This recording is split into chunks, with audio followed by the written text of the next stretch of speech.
How is it going, YouTube? It's Malagant, and I'm going to be coming up with a very small one here. We'll be talking about jumping into Path of Exile. Obviously, like there are lots of videos out there that are showing you builds, what are like the strongest 3.7 Legion starters. There are lots of ideas and very good content creators out there.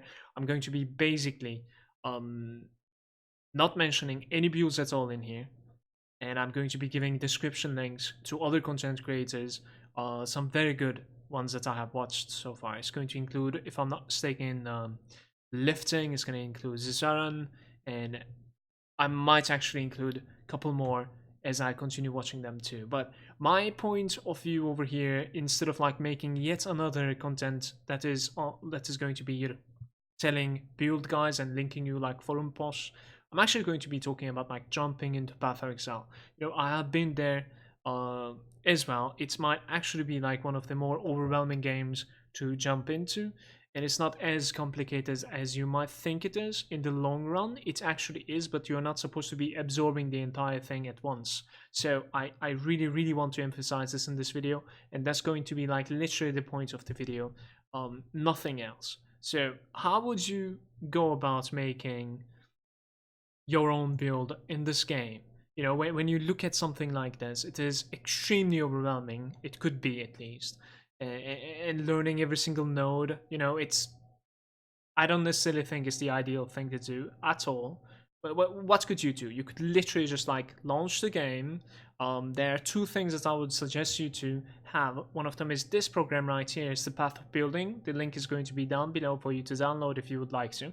It lets you basically create and theorycraft builds, or it also lets you, download builds from other people to see what they have done, not only with their itemization, but also passive tree, but also, jamming and whatnot. It's extremely easy to like navigate once you get used to it. It's very, very simple program, and it's almost a must to have in my opinion if you would like to theorycraft your own builds offline or check out other people's stuff. The second mandatory thing to have in my opinion in this game is something called loot filter, that it's actually working inside the game, and as you might imagine, it's filtering the loot that is available for you to see in the game. That is very important in this game as well, because there's shit ton of loot, and about like 85% of it, maybe even more of it, is most of the time useless. Simply because like it is good to have some sort of like a sense, especially if you're playing trade league, to have some sort of like a sense of itemization in this game, not only for your own build but also other people's builds as well. Simply because like you will be able to stash that item, and you'll be able to like sell that in the trade if you would like to, or if you can actually like save that item for later on as well. And item filters are helping you a ton when it comes to saving these items, or like highlighting them on the floor, so you have like a better idea of like what to show and what to hide. And you'll be able to download the item filter for you in the description below as well. I'll be including a link.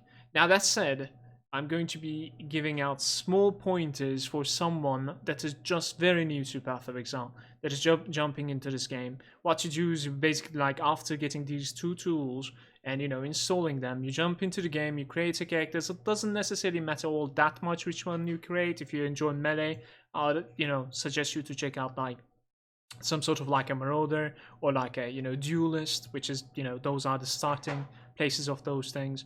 But honestly, it doesn't matter so much. Like, my tips are going to be some sort of like a global side of things. So if you, let's say, if you ended up like creating a duelist, you managed to like reach the first town, the dude is gonna like offer you some spells, these skill gems. One thing, like, how do you go about making your own build? Try to keep it incredibly simple, and this way it will be very easy for you, and you will actually like do good stuff for yourself. So what do I mean by that is, like, you're gonna end up like selecting a spell. It doesn't necessarily an attack, maybe it doesn't necessarily matter what it is. This game is actually explaining things in a very easy and simple manner. So look at, like, this is going to be like, for instance, a choice that you can have as a duelist. It's a ground slam. And you can start with this as well as an attack after reaching the first down. And it has these tags, and every single one of these spells are gonna have these tags on top. And you just check these tags out. That's all. Like, not necessarily on this page, inside the game. Check the tags out. So in this case, it's attack, AoE, and melee. So it is very easy to like scale this spell, scale your character therefore, and support this in every way possible by just paying attention to this. So what do? You're attacking with this. So you're probably scaling with attack speed. You're using your weapon, obviously. And on top of that, it is scaling with AoE, so you could actually like make it wider as well if you get more AoE. And it's a melee ability as well, so anything that has something to do with melee will actually be supporting this ability as well. And this type of logic is going to apply with everything. And if you keep it this simple, it will be very easy for you to, get to a place where you'll be able to start learning other things as well. And this video is not going to be covering that for you. We can actually like look at arc over here as well. That is like a spell, so that like it's not just an attack, but at the same time, look at this. It has chaining, it has spell, and it has lightning. So since it has lightning, it's probably elemental as well. It doesn't necessarily need to mention the elemental once it mentions lightning. So any sort of like elemental damage increase is also increasing the damage of arc in this case, of course. Chaining means, if you think about it, it's pretty simple, but if you would like to, you could, click here and like learn about what it does as well over here as well. Chaining support by holding it down. But the spell continues and chains to the other targets as well. And it is a spell, as it says. So if you would to support arc, then you would need to focus on basic lightning, elemental damage, or spell damage, and maybe some chain support stuff as well. Now from here, like, how do you support? Obviously you have your like passive tree. Let's say you are using ground slam it to start. So you have a weapon. Are you using like one-hander, two-hander? On the search bar over here, you can write 2, and then you'll be able to see, you're starting from there, let's say as a duelist, right? You'll be able to see the highlighted two-hander nodes instantly. And as you build up, try to pay attention what is close to you. So this is your damage node, for instance. What are the ones that are like, as you're building up over here, what are the ones that are close to you? Oh, there's some HP, let's get the HP. HP is always very valuable. There's some lifesteal maybe close to you again. Let's get the lifesteal as well. You know what I mean? From there on, my second suggestion is going to be just like in Grim Dawn or any other ARPG. Let's say you commit into Ground Slam or maybe Sunder or maybe Earthquake, anything such as this. Play up to a level, understand the character, understand what you're trying to do with your character, and afterwards, when you have like the basic grasp of things, you could definitely open some sort of like a build guide for this spell or attack, and check how their skill tree looks like. It will be very easy for you to respec in this game as well. It will actually be very easy for you to create a new character in this game too. This game is very interesting when it comes to like speed leveling once again.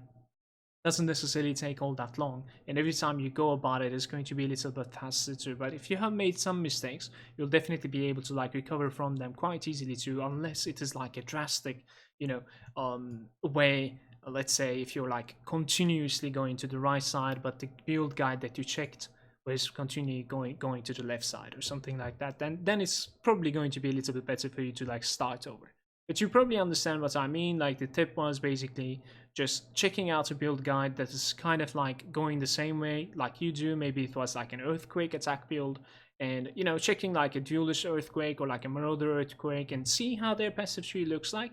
And then from there you can understand what they were trying to do as well. I would heavily suggest this to do this, basically after reaching a point as well, especially if you would like to create your own character and go at your own speed in Path of Exile. Don't get overwhelmed. It's pretty easy to like jump into it, in my opinion at least, if you just like follow these simple stuff. Thanks for watching, dudes. I'll be catching you next time. Hope you enjoyed it.